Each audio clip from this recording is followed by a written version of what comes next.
नमो नमो गुरुवे नमो।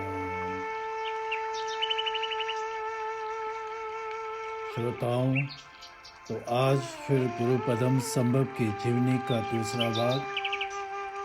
गुरुपदम संभव यानी कि गुरु पेमा जू ने, जिन्होंने अपने 8 रूपों के सारे 8 निर्माण कायों के सारे सत्वार्थ जगत कल्याण को संपूर्ण की। उनके 8 रूपों का नाम इस प्रकार से हैं।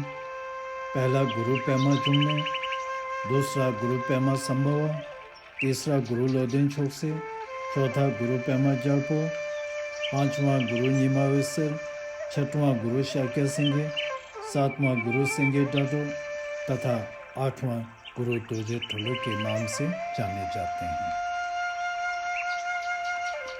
गुरु पदम संभव को जब राजकुमार अक्षय लीला तथा उनके सैनिकों ने वहां से निकाले गए, तो उसके बाद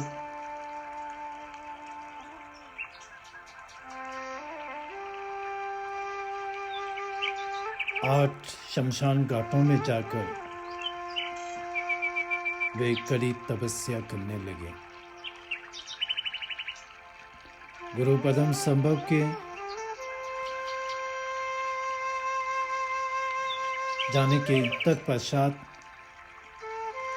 राजा के मंत्री तथा सैनिक जिन्होंने उन पर वार की, वे सब किसी के घर पर आग लगने से तथा किसी ने आत्महत्या कर एक के बाद एक सभी की मृत्यु हो गई। अंत में राजा भी सांप के शिकार होने के कारण देहांत हो गए। पवित्र शमशान घाटों पर गुरु पदम संभव को साधना करते वक्त महाकाल एवं यमंतका आदि क्रोधी देवी देवताओं ने साक्षात गुरु पदम संभव के सम्मुख प्रकट होकर अमित उपदेशों से उनके दृढ़ संकल्प को संपूर्ण की। शक्तिशाली असुरों के साथ अनादि काल से स्थापित सुप्रसिद्ध 8 शमशानों में प्रायः रिद्धि के बल जाकर काजल, गुलिका, बुद्धगति इत्यादि 8 साधारण सिद्धि को प्राप्त की। जब बुद्ध को प्राप्त करने की यानी कि बुद्ध बनने की इच्छा प्रकट की, तो स्वप्न में अमिताभ बुद्ध ने कहा कि जब तक परमात्म शून्यता का साक्षात्कार एवं अभिज्ञ यानी कि अलौक दृष्टि को पाए बिना मात्र उग्र गतिविधि से बुद्ध को प्राप्त करना नामुमकिन है। इसलिए तुम शीघ्र बुद्ध ज्ञानश्री के पास जाओ और जाकर उनके उपदेशों को अमल में लाने की आदेश दी।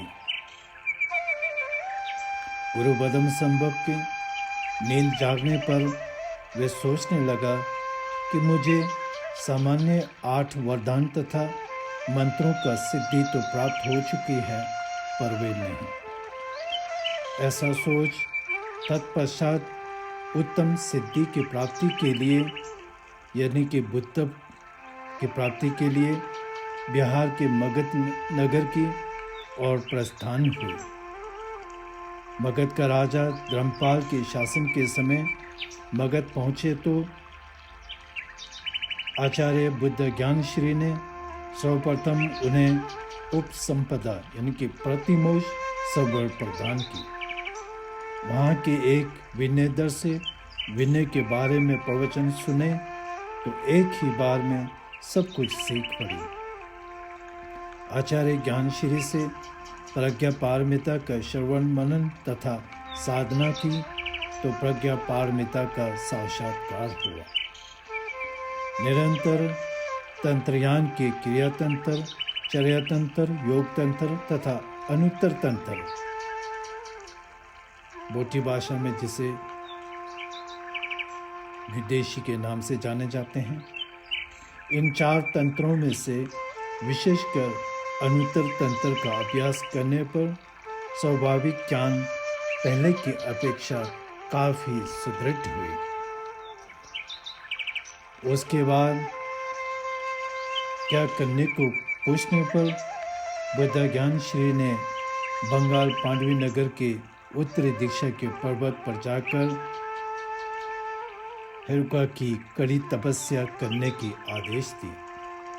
आदेशानुसार वहां पहुंचे और 6 महीने तक आचार्य के वचन का पालन कर कड़ी तपस्या की।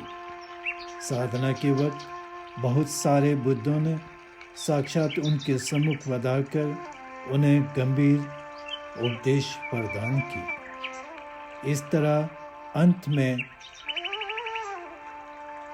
उत्तम सिद्धि यानी कि बुद्ध को प्राप्त